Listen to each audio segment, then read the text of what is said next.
Koli Amma Ba'du. Yang terhormat Bapak Supriyanto SPD selaku Kepala SDN 1 Babak Tulung, yang kami hormati Bapak Ibu Guru SDN 1 Babak Tulung, dan tak lupa Bapak Ibu Guru SDN Baturno dan SDN Sampung. Pertama, marilah kita panjatkan puji syukur kehadirat Allah Subhanahu wa Ta'ala yang telah memberikan kita nikmat kesehatan sehingga kita dapat berkumpul dalam acara diseminasi menyebarkan pemahaman dan penerapan pengalaman sebagai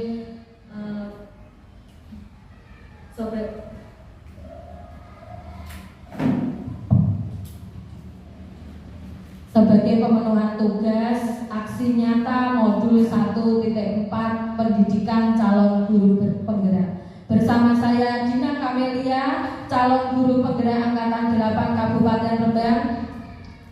Hari ini saya mau menyebarkan pemahaman dan penerapan pengalaman budaya positif. Sebelum acara tersebut dimulai, kami mohon Pak Pri selaku kepala sekolah memberikan sepatah dua patah kata untuk kami di sini. Monggo silakan Pak. Assalamualaikum warahmatullahi wabarakatuh. Alhamdulillahirobbilalamin wassalatu wassalamu ala asyrofil mursalin sayyidina Maulana Muhammadin wa ala alihi washabihi ajmain. Kami hormati Bapak Ibu guru semuanya, baik dari SD Negeri 1 Babak Tulung, SD Negeri Baturno maupun SD Negeri Sampung. Sebelumnya marilah kita panjatkan puji syukur kehadirat Allah Subhanahu wa Ta'ala bahwasanya alhamdulillah pada kesempatan kali ini kita semua bisa bertemu berkumpul bertatap muka ini dalam rangka diseminasi yang dilaksanakan oleh Bu Dina ini tentang Bu Dina Kamelia ini tentang menyebarkan pemahaman dan penerapan pengalaman budaya positif. Bapak Ibu semuanya, ini diseminasi ini dikandung maksud. Ini Bu Dina selaku calon guru penggerak ini akan menyampaikan beberapa hal yang menjadi budaya positif yang merupakan pengalaman dari Bu Dina untuk Bapak Ibu guru semuanya, baik dari Bapak Ibu guru SD Negeri 1 Babak Tulung, Bapak Ibu guru SD Negeri Baturno maupun Bapak Ibu guru SD Negeri Sampung. Ini dikandung maksud agar nanti apa yang menjadi pengalaman dari Bu Dina ini bisa menjadi hal-hal yang positif bagi anak didik kita. Mungkin ini nanti bisa ditiru oleh Bapak Ibu guru agar nanti sekolah itu menjadi sekolah yang baik, sekolah yang positif, sehingga sekolah itu bisa menjadi maju. Budaya positif itu kan juga sudah banyak sekali, baik di sekolah kita maupun di masyarakat. Ini dari beberapa pengalaman yang mungkin nanti yang akan disampaikan oleh Bu Dina, monggo ini disimak dengan baik, dicermati. Mungkin nanti kalau ada hal-hal yang mungkin tidak sesuai, misalnya kurang pas bagi Bapak Ibu guru, ini nanti bisa kita diskusikan, bisa kita bicarakan bersama. Monggo nanti kita beri masukan. Maka kami berharap Bapak Ibu guru semuanya nanti kasih masukan, memberi masukan pada calon guru penggerak kita Bu Dina Kamelia ini, agar nanti bisa lulus menjadi guru penggerak dengan baik. Seperti pendahulunya Pak Burokin yang telah lulus sebagai guru penggerak dari SD kita. Mungkin nanti kapan-kapan besok mungkin akan diikuti oleh Bapak Ibu guru yang lain, misalnya Pak Bambang yang dari SD Baturno, yang kemarin Bapak Kepala Sekolahnya juga sudah menjadi guru penggerak, kemudian Ibu Purwasih mungkin akan menjadi pelopor guru penggerak di SD Negeri Sampung, ataupun Bapak Ibu guru yang lain di SD kita, misalnya Pak Yulianto Heri Purnomo, kemudian nanti akan menjadi guru-guru penggerak. Seandainya nanti di SD kita ini banyak sekali guru-guru penggerak, maka insya Allah SD kita akan menjadi SD yang baik dan akan menjadi role model SD di sekitarnya. Saya kira dari saya hanya itu saja Bapak Ibu guru, ini agar nanti bisa berjalan dengan baik. Monggo dicermati, disimak dengan baik. Selanjutnya waktu kami persilahkan kepada Ibu Dina Kamilia untuk melanjutkan. Dari saya kurang lebihnya mohon maaf. Akhir kalam, assalamualaikum warahmatullahi wabarakatuh. Terima kasih Bapak Ibu. Sebelumnya saya melanjutkan materi ini, saya mengucapkan banyak terima kasih atas partisipasi panjenengan untuk rawuh dalam acara ini. Sebelumnya menyebarkan pemahaman dan penerapan pengalaman budaya positif, pasti yang terbesit dalam pikiran Bapak Ibu, budaya positif berarti apa ya, sesuatu yang baik seperti itu. Apa coba saya ingin tahu apa yang ada di benak Bapak Ibu guru ketika mendengar kata budaya positif. Coba mungkin sikap atau karakter anak didik kita ada yang mencerminkan budaya positif. Mungkin apa Pak Bambang?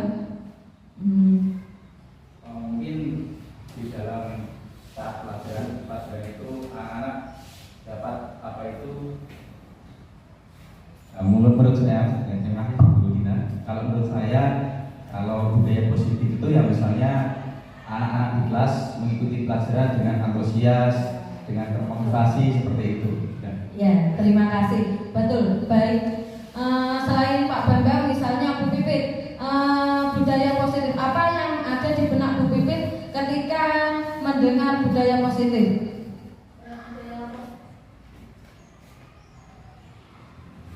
Menurut saya budaya positif di dalam sekolahan ya itu karakter atau sesuatu yang bernilai baik. Ya, betul. Misalkan saja bisa berjamaah terus di depan baris ya, kegiatan 5S juga ya. Bagus, pindah. Betul apa yang disampaikan sama Bu Pipit dan Pak Bambang ya.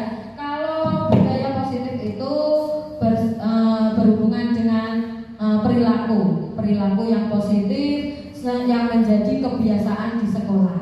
Ya, seperti 5S. Nah, itu kebiasaan 5S, senyum, salam, sapa.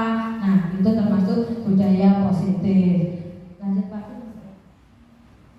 Nah, dalam pendidikan guru penggerak, saya belajar tentang konsep inti budaya positif. Ada 6. Yang pertama, perubahan paradigma belajar. Yang kedua, disiplin positif. Yang ketiga, nilai-nilai kebajikan. Yang keempat, motivasi perilaku manusia. Yang kelima, posisi kontrol guru. Yang keenam, keyakinan kelas. Yang ketujuh, kebutuhan dasar manusia. Yang terakhir adalah segitiga restitusi. Itu yang kami pelajari dalam pendidikan calon guru penggerak ini ya. Lanjut Pak. Terus pembelajaran dengan paradigma baru ya. Pembelajaran dengan paradigma baru merupakan pembelajaran yang dirancang berdasarkan prinsip pembelajaran berdiferensiasi, sehingga para peserta didik belajar sesuai dengan kebutuhannya berdasarkan tahap perkembangan sesuai teori psikologi modern untuk mewujudkan profil pelajar Pancasila. Nah, di sini Bapak Ibu guru ketika melakukan pembelajaran baik kurikulum Merdeka maupun kurikulum 13, nah kita kan melakukan pembelajaran yang berpusat pada siswa, betul? Betul? Nggih, berpusat pada siswa. Nah, pembelajaran yang berpusat pada siswa itu sesuai dengan cita-cita Ki Hajar Dewantara, ya. Kalau dulu waktu saya dulu sekolah tahun 1999 ya, 90-an itu belajar saya itu masih berpusat pada guru. Guru berceramah, terus murid mendengarkan, pokoknya harus mendengarkan bu guru. Kita mendengarkan guru, kita sebagai murid tidak punya seperti keberanian untuk mengeluarkan ide atau pendapat, keinginan belajar seperti apa yang mau kita ikuti, ya. Pembelajaran seperti apa yang kita inginkan, yang murid inginkan. Itu waktu dulu saya sekolah di SD. Nah, berbeda dengan sekarang. Sekarang kurikulum, apalagi kurikulum merdeka, ya, kurikulum merdeka itu pembelajarannya sudah berpusat pada anak. Berpusat pada anak artinya itu kebutuhan anak itu apa, sesuai dengan minat dan bakatnya. Itulah pembelajaran berdiferensiasi. Apa tujuannya? Tujuannya adalah menciptakan generasi profil pelajar Pancasila seperti yang telah kita gaungkan ya waktu IKN, ya. Itu kan pelajar Pancasila kita sudah sampaikan pada anak-anak didik kita bahwa profil pelajar Pancasila nanti kita anak-anak menciptakan anak-anak yang pertama beriman dan bertakwa kepada Tuhan yang Maha Esa dan berakhlak mulia, ya. Yang kedua berkebinekaan global, yang ketiga mandiri, yang keempat gotong royong, yang kelima kreatif, yang keenam adalah bernalar kritis. Nah, itu yang diharapkan, yang diinginkan dengan adanya pembelajaran yang berdiferensiasi, yang sesuai dengan kebutuhan minat dan bakat anak, sesuai dengan cita-cita Ki Hajar Dewantara. Nah, ini mewujudkan profil pelajar Pancasila. Diharapkan anak-anak memiliki sifat dan karakter profil pelajar Pancasila. Terus kemudian miskonsepsi tentang teori kontrol. Miskonsepsi, kita tahu miskonsepsi itu berarti ada kesalahan dalam kita mendefinisikan, ya. Yang pertama, ilusi guru mengontrol murid. Nah, itu sebagai guru itu mengontrol murid. Ini anggapan dari dulu. Pokoknya kalau guru itu bisa membuat anak seperti yang guru mau, mengontrol murid. Toh padahal itu tidak bisa. Tidak bisa. Karena apa? Setiap manusia itu memiliki pemikiran dan keinginan sendiri. Kalau dia masih mau dikontrol, berarti anak itu tidak merdeka. Ya, anak itu tidak merdeka. Anak itu berarti terfokus pada satu kayak rasa takut yang berlebihan, sehingga apa yang guru mau, kontrol guru itu pasti dilakukan oleh si murid. Itu hanya ilusi, padahal sebenarnya anak itu memiliki minat dan bakat yang berbeda, seperti itu.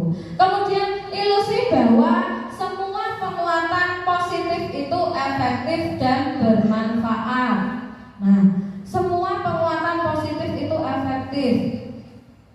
Tidak semua, ya. Tidak semua penguatan positif itu efektif dan bermanfaat. Karena apa? Karena kalau dilakukan dengan keterpaksaan, tidak dari dalam diri anak, motivasi intrinsik dari dalam diri anak. Misalnya anak terlambat, terus kita kasih teguran, kita kasih kita bina, kita bimbing, jangan terlambat lagi misalnya. Kalau dari dalam diri anak itu tidak berniat, maka dia besok akan mengulangi kesalahan yang sama.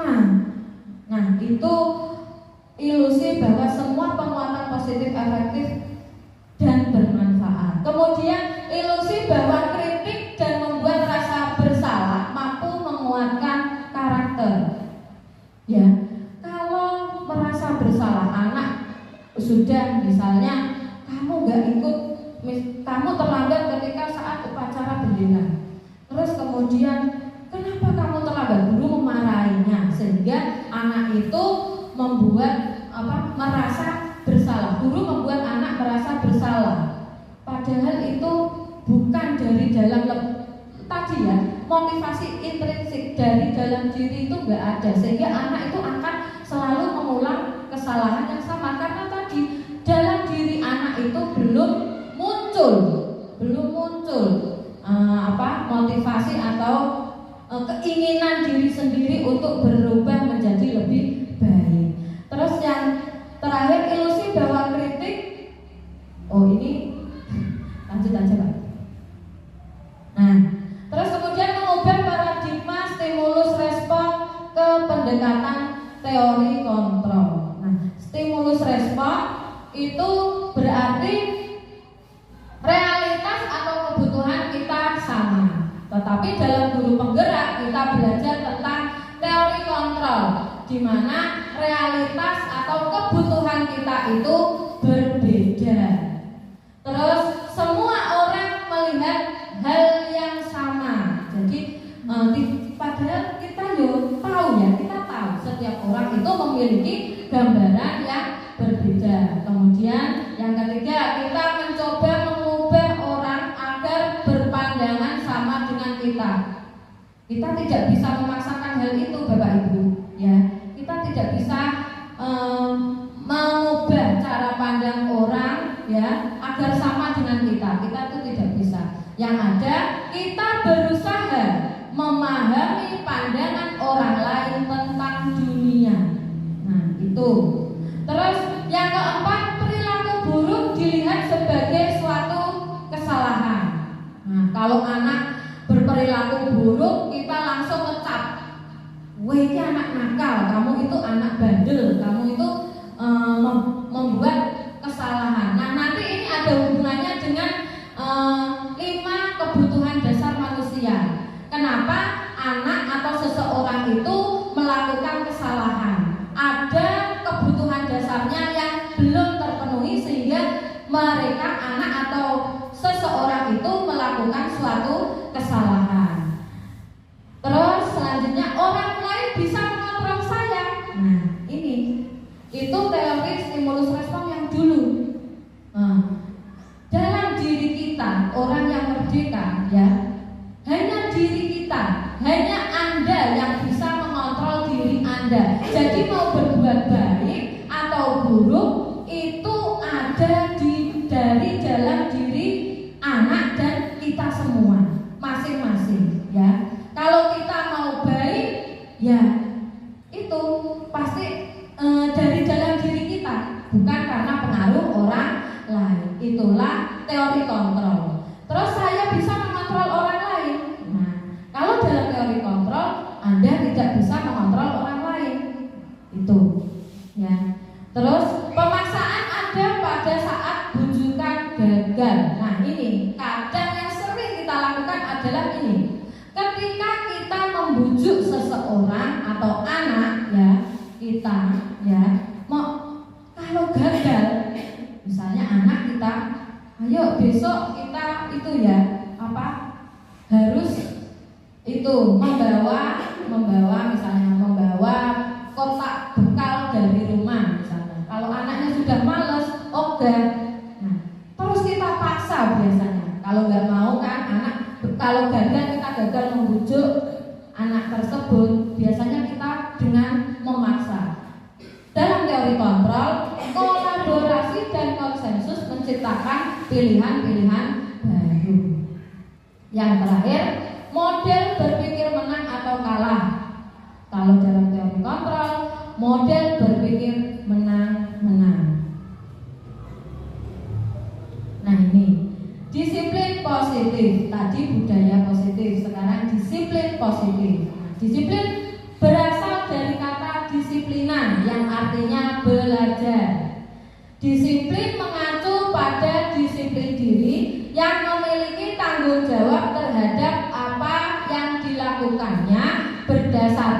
nilai-nilai yang diyakini. Ya, disiplin itu artinya belajar. Ya. Ini menurut apa yang saya pelajari dalam pendidikan calon guru pembinaan. Disiplin positif merupakan salah satu cara penerapan disiplin yang bertujuan untuk menumbuhkan kesadaran serta memberdayakan peserta didik tanpa imbalan, penghargaan atau reward, ancaman atau hukuman. Nah, nanti kita bahas lebih lanjut. Nah, kenapa kok tidak ada penghargaan? Kita tidak direkomendasikan untuk memberi penghargaan kepada siswa. Ya, kalau kita kan seringnya kita memberi ranking ya, memberi ranking kepada siswa untuk memotivasi kepada semuanya agar mengikuti teman-temannya yang mendapatkan peringkat atau ranking. Tapi dalam ketika kami belajar penghargaan itu malah menumpulkan, istilahnya membuat kasta dalam pendidikan.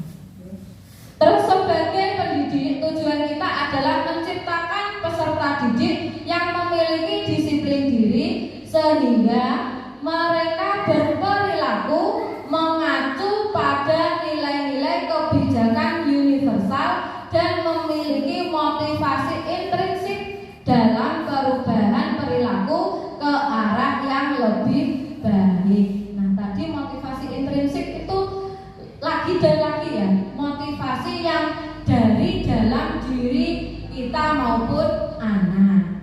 Lanjut Pak. Nah, ini nilai-nilai kebajikan. Apa sih nilai-nilai kebajikan itu? Nilai yang disepakati bersama lepas dari suku bangsa, agama, bahasa maupun latar belakangnya. Itu nilai-nilai kebajikan. Ada banyak sekali nilai-nilai kebajikan. Tapi di sini saya mencoba memberi 3 contoh nilai kebajikan yang ada dalam suatu organisasi. Yang pertama IBO atau Primary Years Program. Ya, ini meliputi sikap toleransi, rasa hormat, integritas, mandiri, menghargai, antusias, empati, keingintahuan, kreativitas, kerjasama, dan percaya diri. Nilai-nilai ini baik, sikap-sikap ini baik ya. Baik untuk diterapkan, baik untuk dibudidayakan. Terus yang kedua, life skill atau keterampilan hidup. Ya, ini nilai yang sikap yang ditonjolkan adalah dapat dipercaya, lurus hati, pendengar yang aktif, tidak merendahkan orang lain, memberikan yang terbaik dari diri. Itu nilai kebajikan dari life skills atau keterampilan hidup. Yang terakhir, inilah yang ingin kita wujudkan kepada anak didik kita, yaitu profil pelajar Pancasila. Seperti yang ada di dalam lagu yang kita berikan kepada anak-anak kita, pelajar Pancasila beriman dan bertakwa pada Tuhan Yang Esa dan berakhlak mulia, berkebinekaan global, gotong royong mandiri, kreatif dan bernalar kritis. Nah, itu sikap profil pelajar Pancasila yang ingin kita wujudkan pada anak didik kita sekarang. Terus lanjut Pak. Nah, ini tadi, kenapa anak melakukan suatu tindakan yang salah? Ya, kenapa? Nah, ini jawabannya di sini. Karena kebutuhan dasar manusia, ada salah satu kebutuhan dasarnya yang tidak terpenuhi, sehingga mereka melakukan kesalahan. Nah, ini tugas kita, Bapak Ibu. Tugas kita sebagai guru harus mengetahui ya kebutuhan dasar apa yang terlewatkan, yang belum didapat oleh anak, itu melakukan suatu kesalahan. Kebutuhan dasar manusia adalah segala sesuatu yang kita lakukan untuk mendapatkan apa yang kita inginkan. Seluruh tindakan yang kita lakukan pasti memiliki tujuan tertentu, dan semua usaha terbaik yang kita lakukan adalah dalam rangka agar kebutuhan dasar kita terpenuhi dengan baik. Nah, ini 5 kebutuhan dasar manusia. Bapak Ibu, mari kita belajar ini agar nanti kita tidak salah dalam mengidentifikasi kebutuhan dasar apa yang belum dimiliki oleh anak didik kita, sehingga anak didik kita melakukan suatu kesalahan. Yang pertama, kebutuhan bertahan hidup. Ya, ada 5. Yang pertama, bertahan hidup. Kebutuhan bertahan hidup ini meliputi makanan, pakaian, tempat tinggal, keamanan, kesehatan. Jadi kalau ada anak didik kita misalnya di sekolah kok ngeluntruk, belosor, ngantuk, apa? Mungkin dia belum sarapan, mungkin dia kurang enak badan. Nah, ini kebutuhan dasar yang mungkin belum terpenuhi, sehingga dia di kelas saat mengikuti pelajaran dia ngantuk, delosar-delosor. Nah, ya. Terus yang kedua, ya, kasih sayang dan rasa ingin diterima. Kebutuhan ini biasanya, ya, ini kebutuhan rasa diterima, dipedulikan, berbagi, kerjasama, menjadi bagian dalam kelompok. Nah, kalau misalnya di dalam kelas kita misalnya membagi anak-anak dalam suatu kelompok, misalnya dalam proyek, ya, kita membuat proyek, anak kok di dalam kelompok tidak mau melakukan apa-apa, ada tugasnya tetapi dalam suatu kelompok dia tidak melakukan apapun. Nah, mungkin ini dia tidak kebutuhan dasarnya ada yang tidak terpenuhi. Salah satunya misalnya dia rasa kasih sayang mungkin belum terpenuhi, sehingga dia dalam kelompok itu tidak mau ikut kerjasama, ya, seenaknya sendiri, menyendiri. Nah, itu. Terus penguasaan ini berkaitan dengan harga diri, keinginan untuk dianggap memimpin, berprestasi, diakui, didengar. Jadi kadang kalau anak yang berprestasi, ya, itu malah senengane menguasai, biasanya seperti itu. Anak yang ranking siji biasanya itu bertindak semena-mena. Mungkin malah dia itu seperti kayak merasa kayak aku wis pinter. Nah, seperti itu. Mungkin karena merasa sudah pinter, sudah berprestasi, dia sudah terpenuhi kebutuhan dasarnya,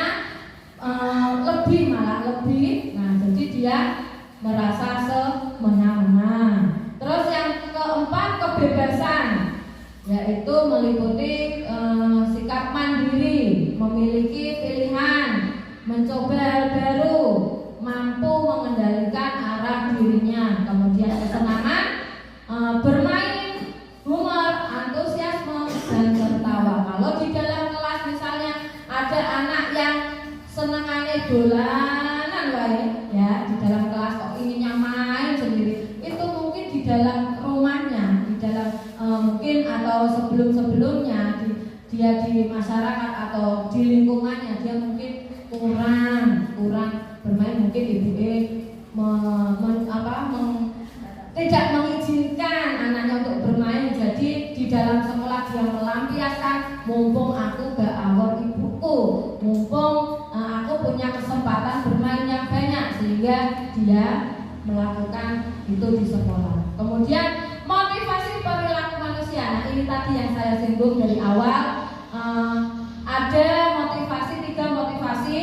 Yang 2 di antara motivasi itu termasuk motivasi ekstrinsik, motivasi yang dari luar diri, ya. Yang pertama adalah untuk menghindari ketidaknyamanan atau hukuman. Nah, kalau misalnya anak di sekolah kita, di sekolah Bapak Ibu, ada yang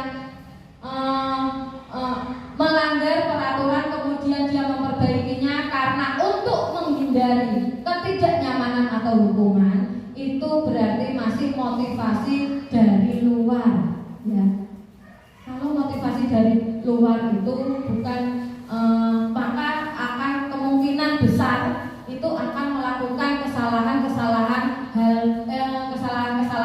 yang sama lagi, ya. Terus yang kedua, untuk mendapatkan imbalan atau penghargaan dari orang lain, itu juga termasuk motivasi ekstrinsik. Kemudian yang paling baik yang kita harapkan, yang Bapak Ibu yang harus menciptakan generasi yang memiliki motivasi intrinsik. Nah, ini motivasi untuk menjadi orang yang mereka inginkan. Mereka sadar betul apa yang mereka lakukan itu adalah untuk dirinya, untuk kebaikan dirinya. Kalau Bapak Ibu misalnya memakai helm itu, kalau motivasi ekstrinsik biasanya kan aku memakai helm karena agar tidak ditilang. Nah, itu.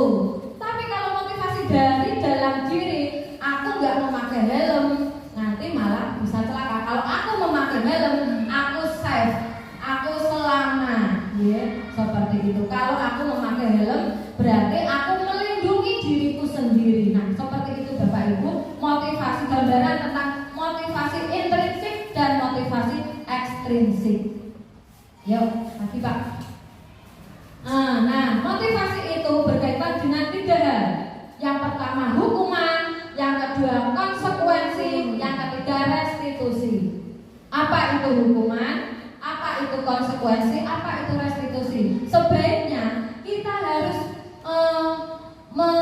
mentreatment atau melakukan anak kita itu dengan memberikan hukuman kah, ataukah memberi konsekuensi, ataukah kita harus merestitusi. Nah, ini kalau hukuman, ya, itu tidak terencana atau tiba-tiba. Seperti contoh, kamu tidak mengikuti upacara bendera, silakan kamu ambil sampah. Itu hukuman, ya, tanpa mengetahui apa latar belakang anak itu terlambat.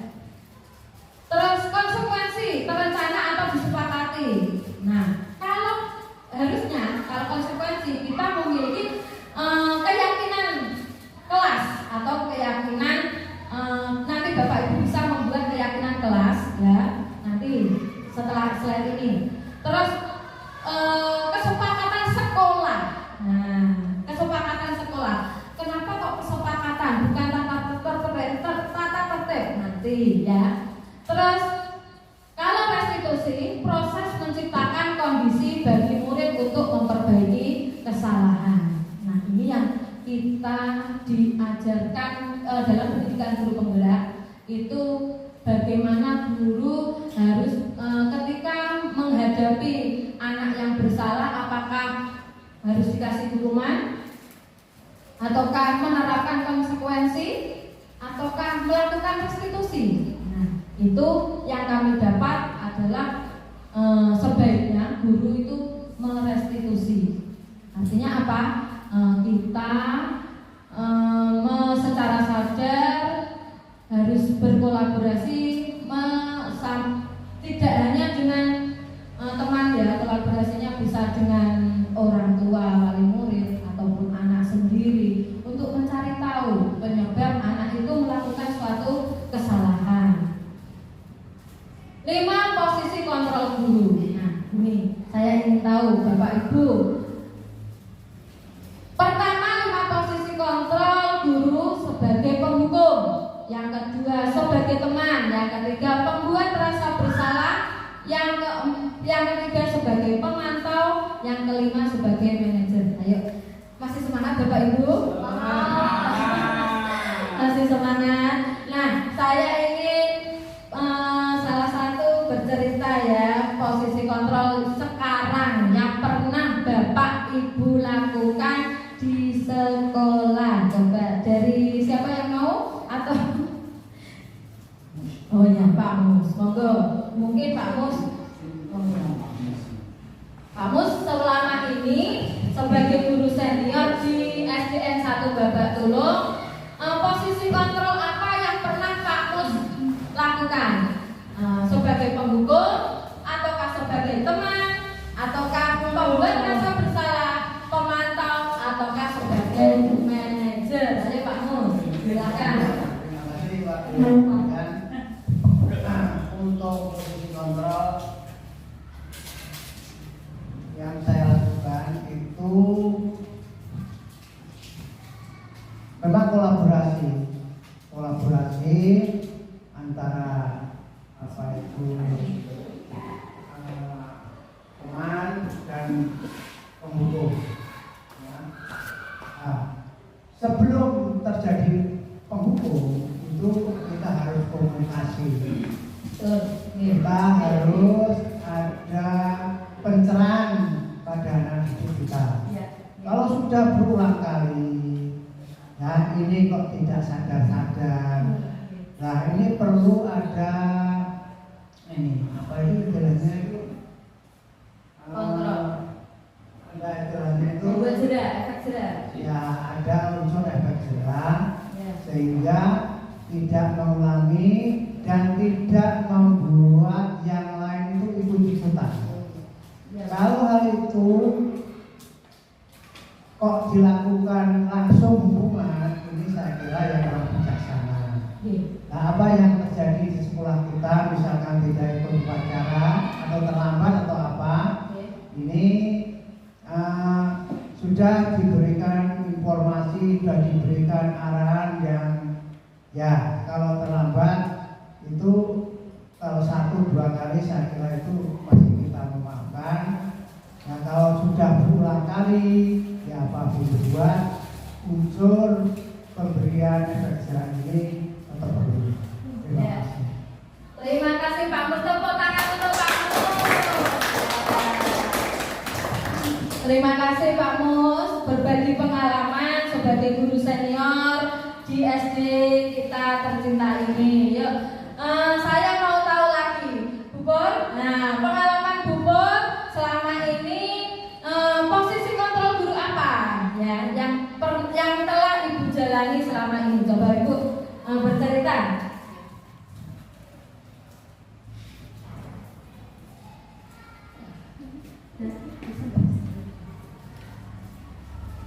Selamat siang semuanya. Untuk kali ini saya sedikit curhat. Kalau saya di kelas, kalau sekolah kan kita sudah ada peraturan. Nah, kalau di kelas saya dalam posisi kontrol guru itu secara menyeluruh. Mengapa saya mengatakan itu? Karena dari awal masuk kita sudah membuat komitmen dengan anak. Peraturan. Jadi peraturan itu disepakati bersama-sama. Jadi anak-anak bisa anak-anak itu jadi tahu. Oh, jadi enggak anak-anak tahu konsekuensinya kalau dia melakukan itu sudah tahu. Jadi kalau di kelas saya terapkan seperti itu. Jadi di awal pelajaran masih pengenalan kelas pertama itu kita memberikan peraturan-peraturan yang kita sepakati bersama. Jadi semuanya terbuka. Anak-anak tahu pun itu kalau itu bersalah, kalau itu salah sanksinya apa. Jadi itu sudah diterapkan. Ya, terima kasih Bu Pur, tepuk tangan untuk Bu Pur.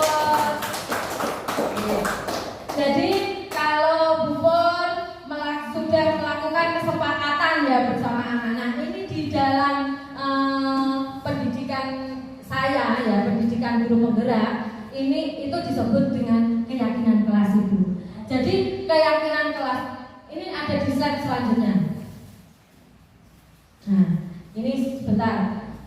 Nanti ya Bu Pur, ada di slide nanti ada proses pembentukan keyakinan kelas. Nah, keyakinan kelas itu kita kasih bocoran sedikit ya. Keyakinan kelas itu, kenapa keyakinan kelas? Bukan peraturan. Karena apa? Kalau peraturan kan ditetapkan oleh guru sepihak. Tapi kalau keyakinan kelas itu disepakati bersama dengan anak-anak. Jadi anak-anak tahu jika aku melakukan ini, konsekuensinya ini. Seperti itu. Jadi kita masih ke penerapan 5 posisi kontrol dulu ya. Kalau tadi Bu Pur mungkin belum menceritakan tentang posisi yang pernah Bu Pur lakukan, tapi lebih ke keyakinan kelas. Tapi Pak Mus tadi memberikan gambaran bahwa Pak Mus pernah bercerita bahwa Pak Mus bisa sebagai penghukum dan kadang pun pernah sebagai teman. Nah ini contoh Pak Mus, saya memberikan contoh kasus ini. Contoh penerapan 5 posisi kontrol. Kasusnya siswa tidak memakai atribut lengkap saat upacara. Ini saya jadikan contoh karena ini yang sering kita lakukan ya.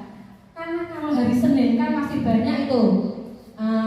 Kadang ada anak yang belum. Nah, ini posisi kita di sini. Kalau posisi sebagai penghukum, langsung memberi. Silakan hormat pada bendera selama 1 jam. Itu guru sebagai penghukum. Kalau guru sebagai pembuat rasa bersalah, biasanya kalimat yang dilontarkan seperti ini. Berapa kali ibu bapak memberitahu kamu selalu saja mengecewakan bapak ibu.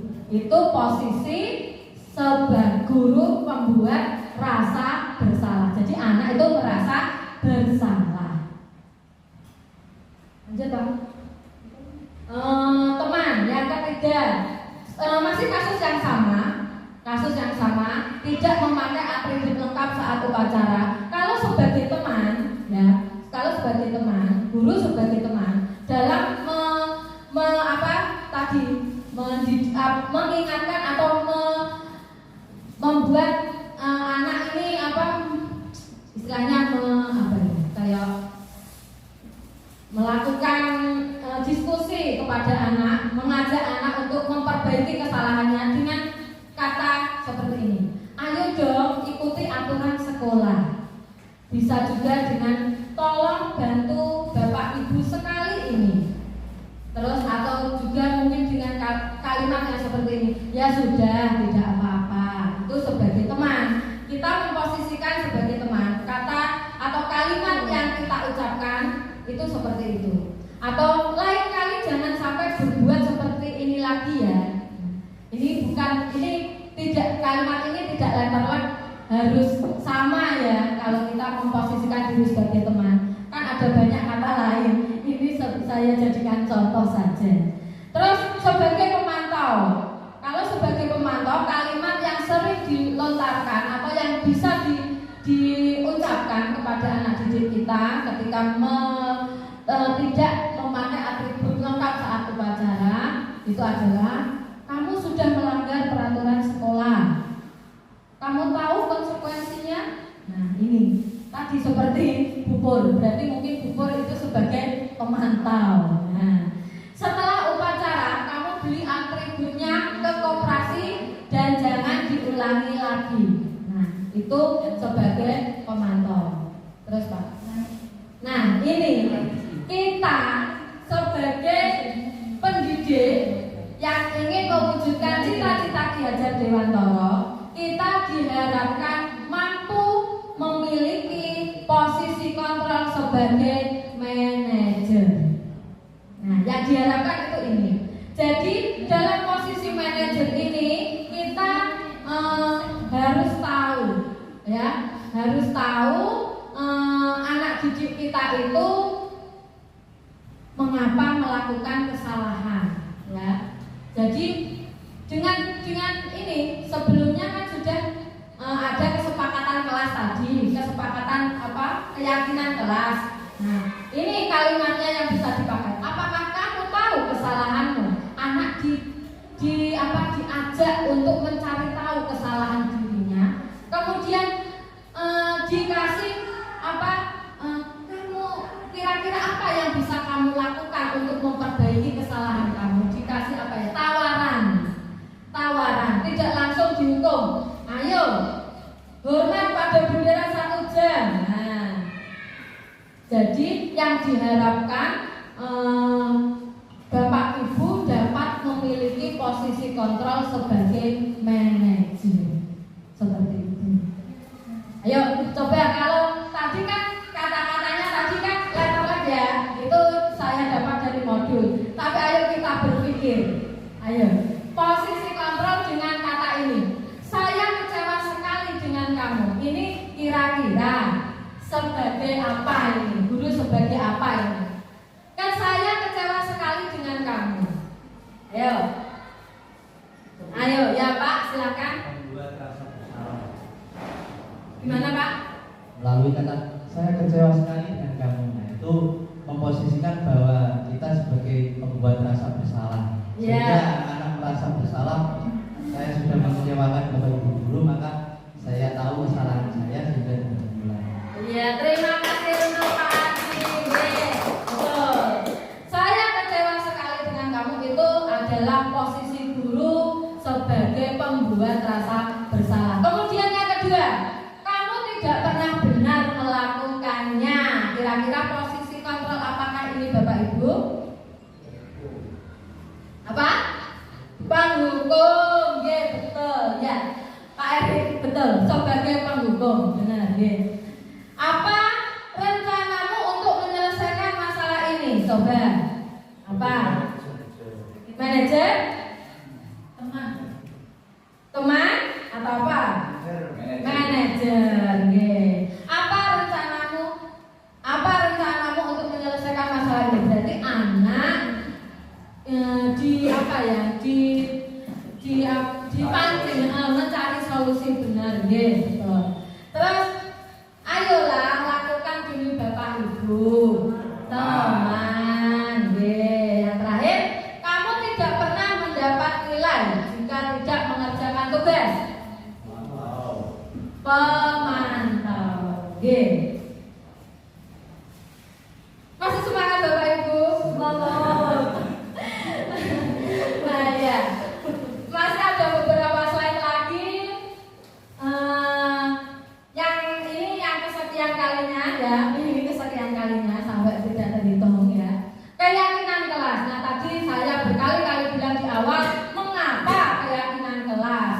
Mengapa bukan peraturan kelas? Tadi sudah saya cuplik sedikit, sudah saya ambil sedikit kalau keyakinan kelas itu berarti melibatkan semua peserta didik. Tapi kalau peraturan kelas berarti itu Bapak Ibu guru yang membuat. Ayo Pak. Nah ini pembentukan keyakinan kelas. Sebenarnya saya punya contoh keyakinan kelas. Bisa dengan itu Pak, di download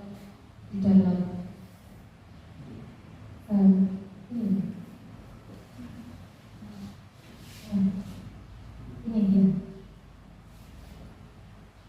Nah, ini contoh keyakinan kelas yang saya buat kemarin, yang saya sepakati dengan anak-anak. Yang pertama, jaga kebersihan ruang kelas kita. Dalam keyakinan kelas kita tidak boleh menggunakan bahasa jangan, tidak boleh, itu tidak diperbolehkan ya. Kita membuat afirmasi positif atau kalimat positif. Terus yang kedua, menghormati guru. Yang ketiga, mari lakukan yang terbaik. Ini bisa membuat PR, terus membawa buku sesuai jadwalnya, terus melakukan yang terbaik itu berarti belajar dengan sungguh-sungguh. Berarti bahasanya itu memakai bahasa slide tadi Pak, coba Pak. Nah ini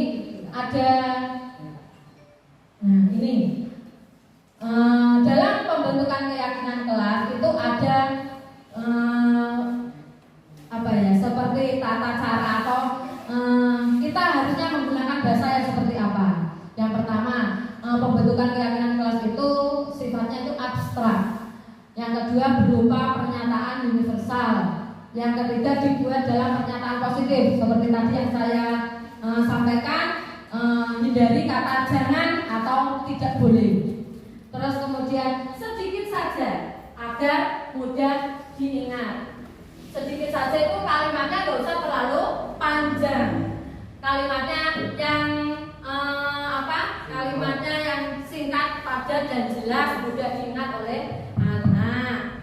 Terus kemudian sesuai dengan kondisi kelas. Nah, sesuai dengan kondisi kelas ya, seperti tadi menjaga kebersihan kelas.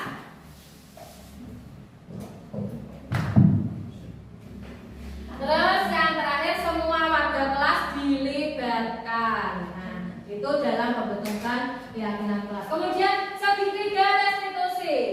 Segitiga restitusi itu ada tiga langkah. Yang pertama adalah menstabilkan identitas, kemudian validasi tindakan yang salah, kemudian menanyakan keyakinan. Ya, itu. Nah, nanti kita melihat tayangan saya mencoba merestitusi.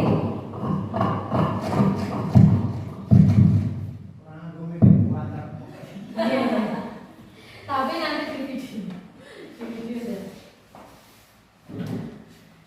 Restitusi adalah suatu proses dialog yang dijalankan oleh guru agar dapat menghasilkan murid yang mandiri dan bertanggung jawab. Jadi kalau ada murid melakukan suatu kesalahan, jadi bukan hukuman ataupun konsekuensi, melainkan kita harus merestitusi, ya, mencari tahu apa latar belakang yang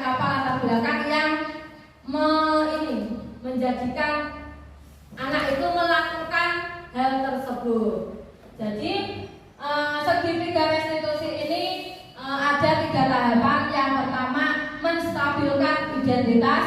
Yang kedua, validasi tindakan yang salah.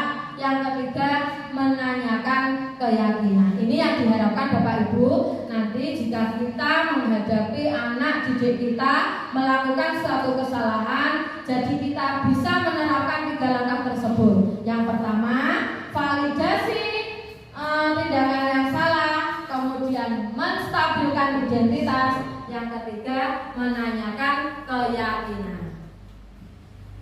Apa itu menstabilkan identitas?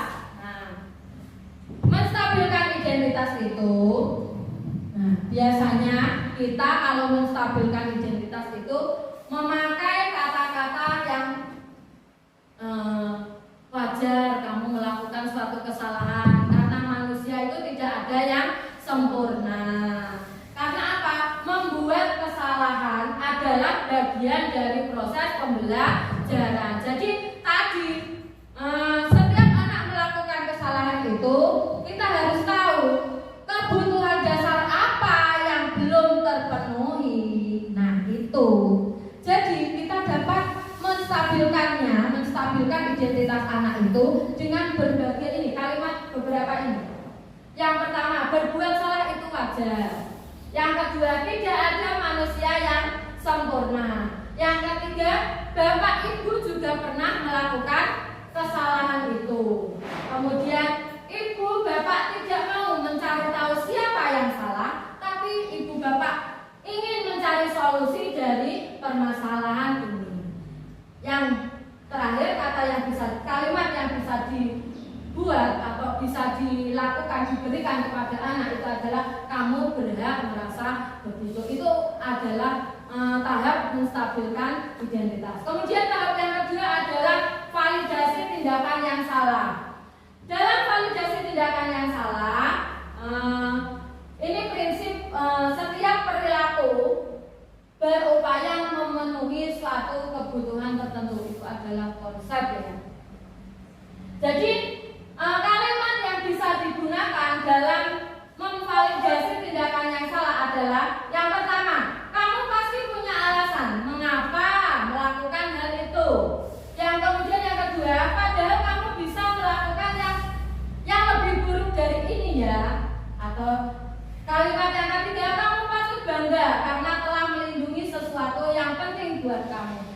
dalam validasi tindakan yang salah itu guru itu seolah-olah itu ini loh, kamu tahu yang kamu lakukan itu salah seperti itu. Tadi dalam menstabilkan identitas itu anak seperti kayak dibombong karena telah melakukan suatu kesalahan. Wajar kamu melakukan kesalahan, atau bapak ibu juga pernah melakukan kesalahan, atau manusia tempatnya salah. Habis itu divalidasi tindakan yang salah. Kamu tahu yang kamu lakukan itu salah. Nah, seperti itu.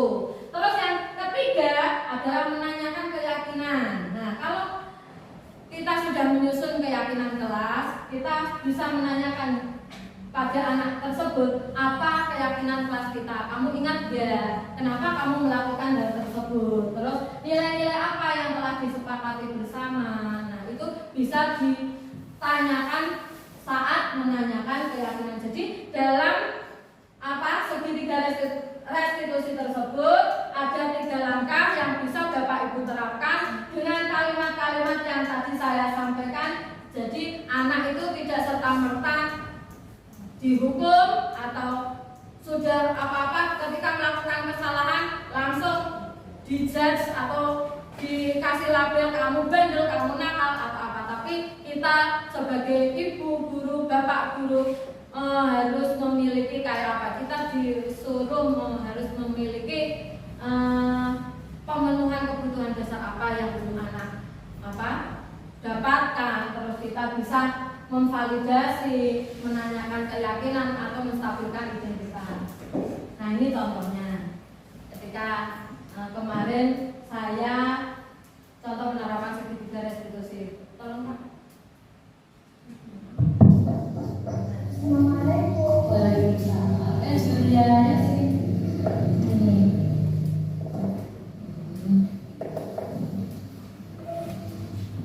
Julia, Julia boleh tahu kenapa hari ini Julia datang terlambat ke sekolah?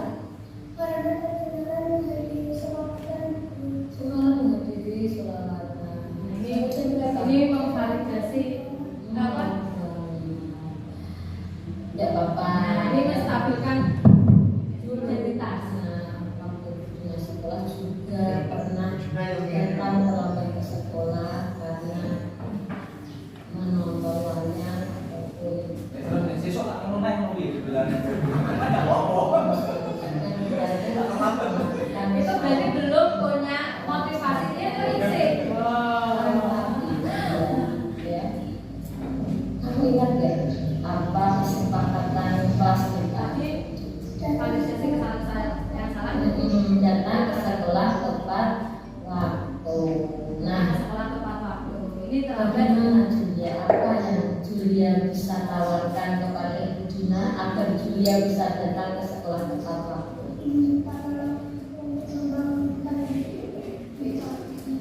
Minta tolong ibu. Oh gitu. Jadi agar Julia bisa datang tepat waktu, Julia akan meminta tolong pada ibu untuk membangunkan lebih pagi dan memasang alarm. Bagus, bagus. Ya.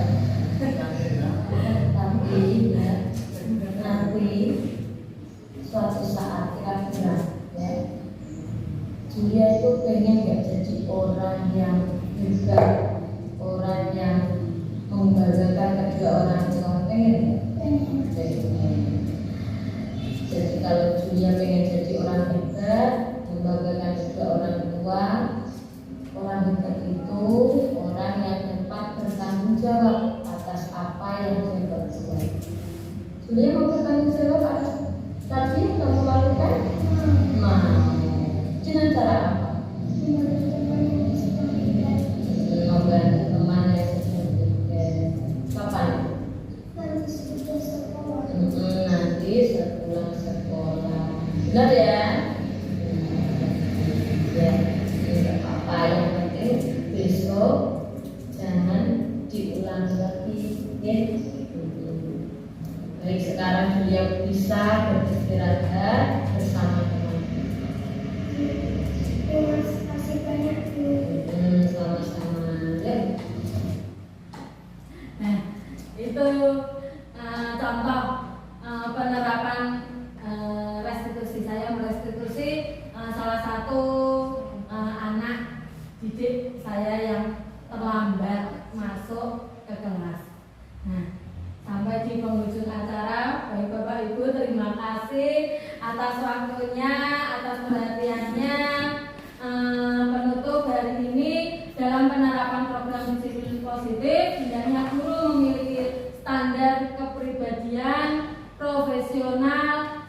sosial yang baik di mana guru mampu merefleksi dirinya dalam posisi kontrol saat ini. Bagaimana perjalanan dirinya sebagai among atau manajer